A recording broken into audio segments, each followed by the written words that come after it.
Olá pessoal, tudo bem? José Antônio Milagre, seja bem-vindo ao meu canal. Hoje vamos esclarecer aqui mais uma dúvida muito comum de todos que nos acompanham, que é direitos autorais. Algum tempo atrás eu gravei um vídeo aqui no canal em algum local sobre como registrar o seu livro, né? Como registrar, como proteger o seu conteúdo, evitando que esse conteúdo possa ser contrafeito. Então em algum lugar existe esse vídeo e agora eu quero avançar.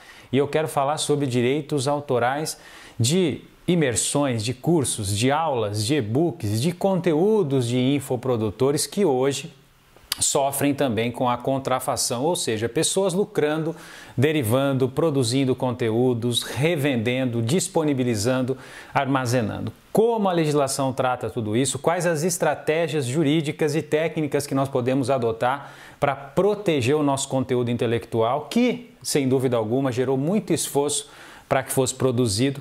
Como nós podemos protegê-lo ou minimizar a possibilidade de contrafação? É esse conteúdo que eu tenho para vocês hoje aqui, mas antes eu peço que você se inscreva no nosso canal. Em algum local aqui você tem essa possibilidade de inscrever-se para que você possa ser avisado, cientificado semanalmente sobre os nossos vídeos envolvendo direito, tecnologia para startups e infoprodutores. Hoje eu quero falar sobre o registro de livros, cursos, mapas mentais, modelos, fluxos ou qualquer outra criação intelectual. E antes de mais nada, eu quero deixar bem claro que a Lei de Direitos Autorais brasileira, a Lei 9.610 de 98, ela é bem clara no seu artigo 18 de que a proteção autoral que a legislação assegura independe de registro.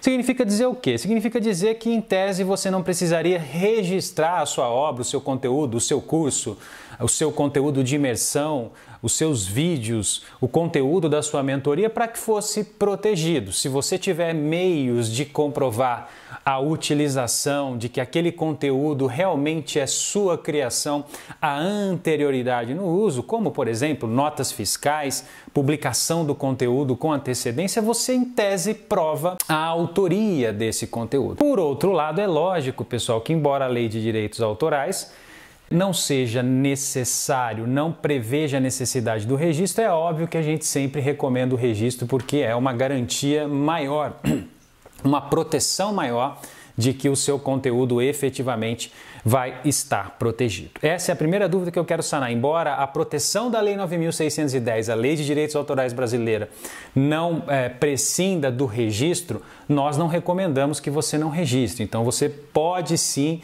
e nós estimulamos que você registre a sua obra, o seu conteúdo, o seu treinamento e assim por diante.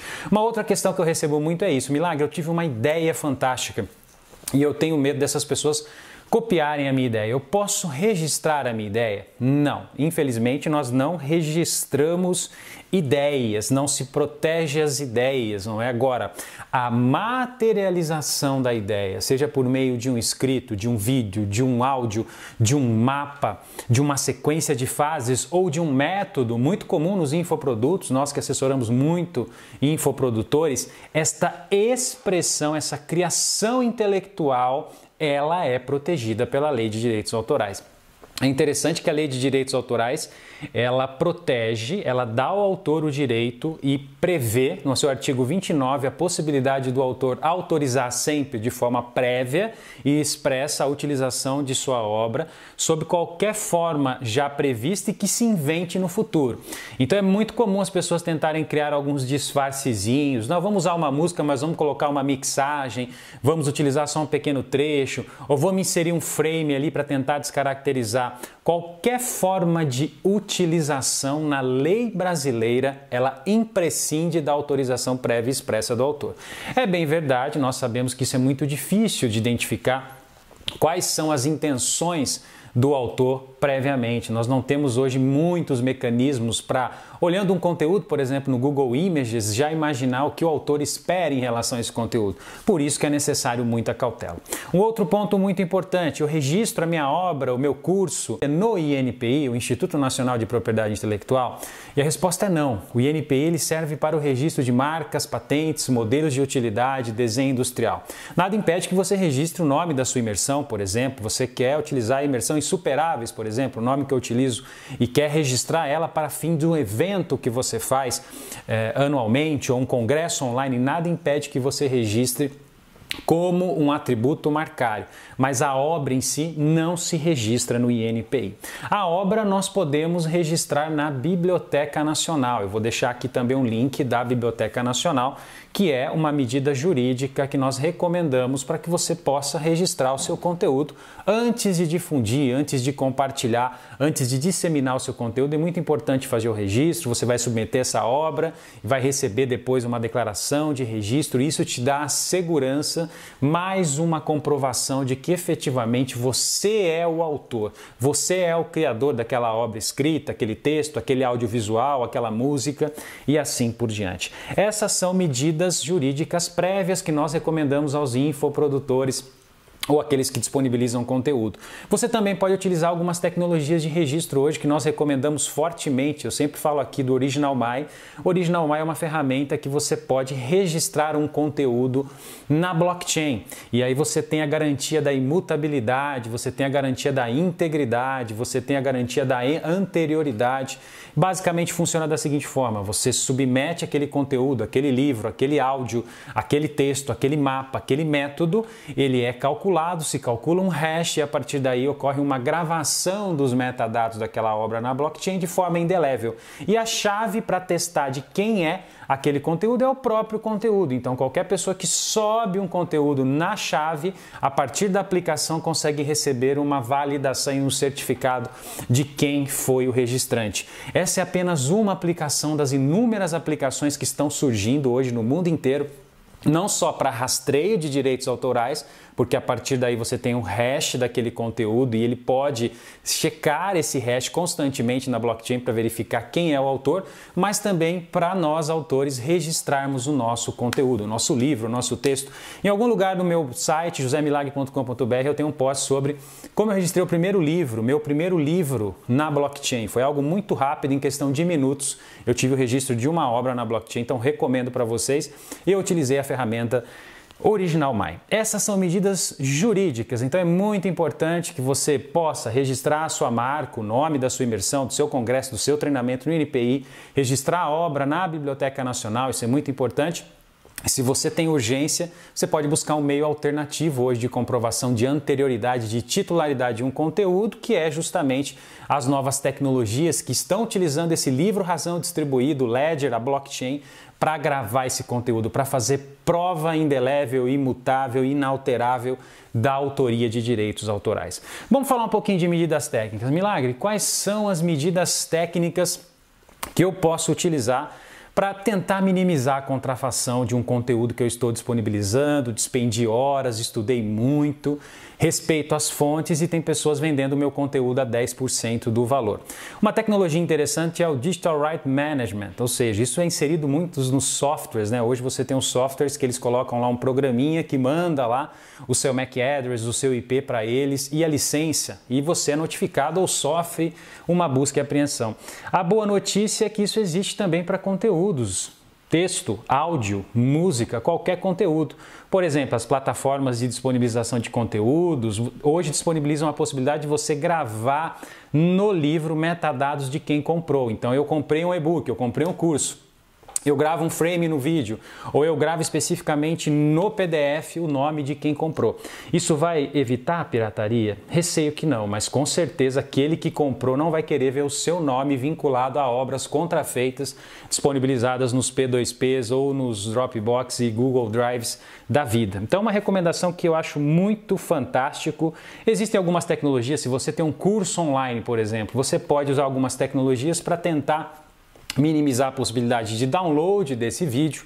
O Zoom permite isso, o Vimeo é uma ferramenta muito interessante, o YouTube já não é tão recomendável, né? Sempre tem algum jeito de você fazer o download desse vídeo. Isso vai impedir a contrafação? Não, desde o momento em que inventaram os screen recorders, nada impede que ocorra a contrafação. E ainda que eu bloqueasse um print screen ou um screen recorder, alguém poderia filmar diretamente a tela e ter acesso a esse conteúdo. Mas com convenhamos, é uma medida técnica que dificulta bastante. Muitos me colocam, terceira medida técnica ou organizativa seria citar a legislação, né? Warning, warning banner, atenção, né? Esse conteúdo é protegido pela Lei de Direitos Autorais, Lei 9.610, etc, etc, etc. Efetivo? Ora, tem dois cenários. Primeiro cenário é que ninguém vai desestimular aí a contrafação por conta de um aviso. Por outro lado, existe sim as pessoas elas podem, né, conhecer mais a legislação, se sentirem desestimuladas nesse contexto em que elas são avisadas. Nós não podemos desconsiderar que quem hoje pratica contrafação é a pessoa que tem o interesse em fazer a contrafação, aquela pessoa que não vai ligar para um banner de que esse conteúdo é protegido por direito autoral, mas eu tenho uma grande parcela de pessoas que desconhecem os direitos autorais, desconhecem as expectativas nossas enquanto autor.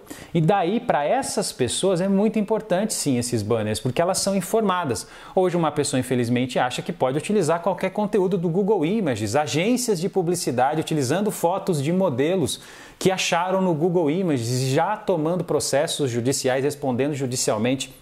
É algo muito comum aqui no escritório. Pessoas que usaram músicas, usaram textos, simplesmente fizeram retransmissão de um jogo de futebol, hoje no YouTube, por exemplo, acreditando que a retransmissão comentada não violaria direitos autorais. Para YouTube, nós vamos fazer um outro vídeo específico. Mas para essas pessoas, então, que não sabem quais são as expectativas do autor em relação aos direitos autorais, uma medida organizativa é sim, colocar um banner, se você fizer um curso, avisar nas apostilas também, avisar esse conteúdo que depende de autorização prévia expressa do autor, a utilização desse conteúdo por qualquer meio, por qualquer formato, embora isso já esteja na Lei de Direitos Autorais, o artigo 29 da lei é bem claro nisso, nós precisamos da ciência às pessoas de boa fé que não sabem e que muitas vezes usam esse conteúdo indevidamente. Falei medidas jurídicas de proteção, falei algumas medidas técnicas que minimizam a possibilidade de pirataria e vamos para algumas medidas que eu considero fantásticas, que são as medidas reputacionais, né? Primeira medida reputacional é isso. Hoje eu preparo um curso, um treinamento em que se as pessoas têm acesso a esse conteúdo e querem retransmitir esse conteúdo, elas vão ter dificuldade de retransmitir esse conteúdo, porque o grande segredo está na minha aula, está na minha imersão, está no meu grupo, está nas minhas transmissões ao vivo, está na comunidade que eu formo. É isso que as pessoas precisam entender. Quando o camarada vai lá no Google Drive e baixa lá um curso de R$7.000 que alguém disponibilizou, ele não tem noção de tempo, ele não tem noção da atualização, ele não tem noção se aquele vídeo está na integralidade, ele não tem noção se aquilo ainda se aplica, ele não tem noção como ele falou, ele não teve ali o acesso direto para tirar dúvidas específicas. Então é lógico que aquele conteúdo sai muito machucado, ele entrega muito menos do que um conteúdo original.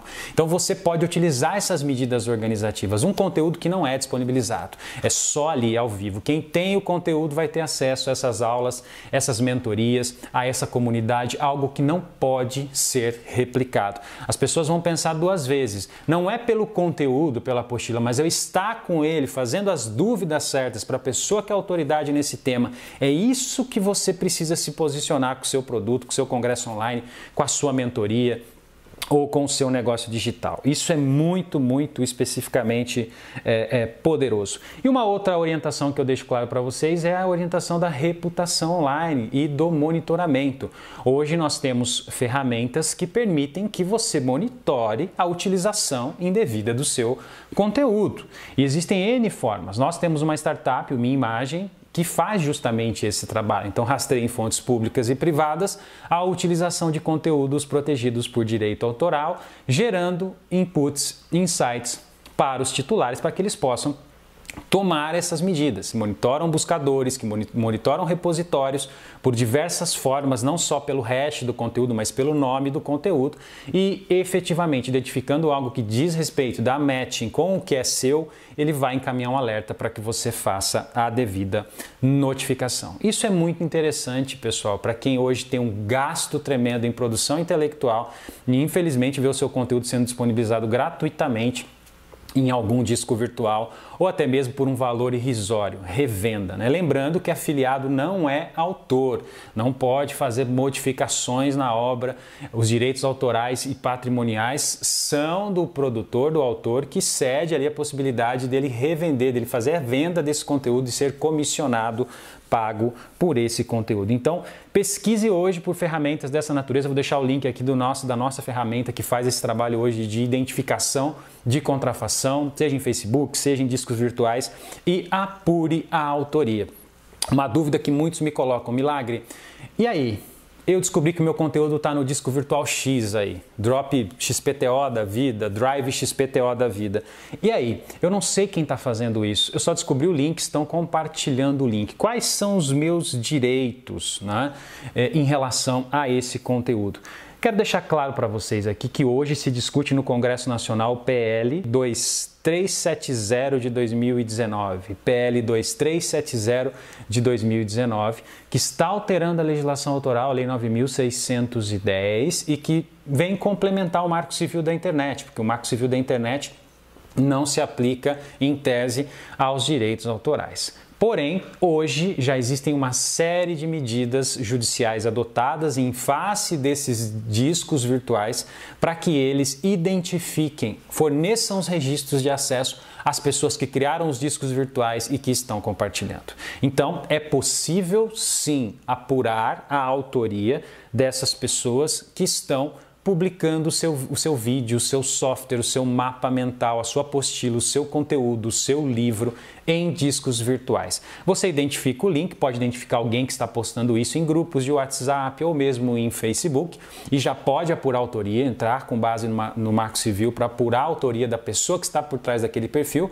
Mas caso só tenha acesso a um disco virtual que recebeu de alguém que encaminhou para você ou teve conhecimento ou que foi monitorado, é possível, com base na URL do disco virtual, identificar o usuário criador do disco virtual e, eventualmente, os acessos a esse disco virtual para que saiba efetivamente quem está fazendo o uso indevido do seu conteúdo. O Judiciário Paulista e o Judiciário Brasileiro já encontra ações dessa natureza, onde, em muitos casos, determinou a quebra de sigilo judicial, lembrando que pelo artigo 15 do Marco Civil da Internet, esses provedores de aplicação e os discos virtuais, hoje os repositórios são provedores de aplicação, são mantidos por provedores de aplicação, devem fornecer os registros de acesso à aplicação, data, hora, IP e fuso horário, e a partir daí eu consigo correlacionar o provedor de acesso e identificar quem era o cliente daquele provedor de acesso. Ok?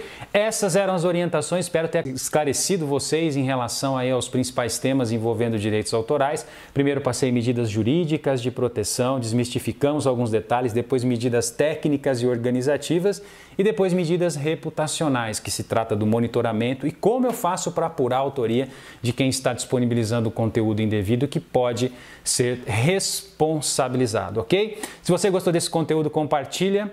Eu sempre publico vídeos novos semanalmente sobre direitos autorais e deixa aqui a sua dica, qual é a sua instrução, como você tem tratado essas questões de direitos autorais no âmbito do seu negócio digital, vai ser muito útil para toda a comunidade. Um abraço e até a próxima!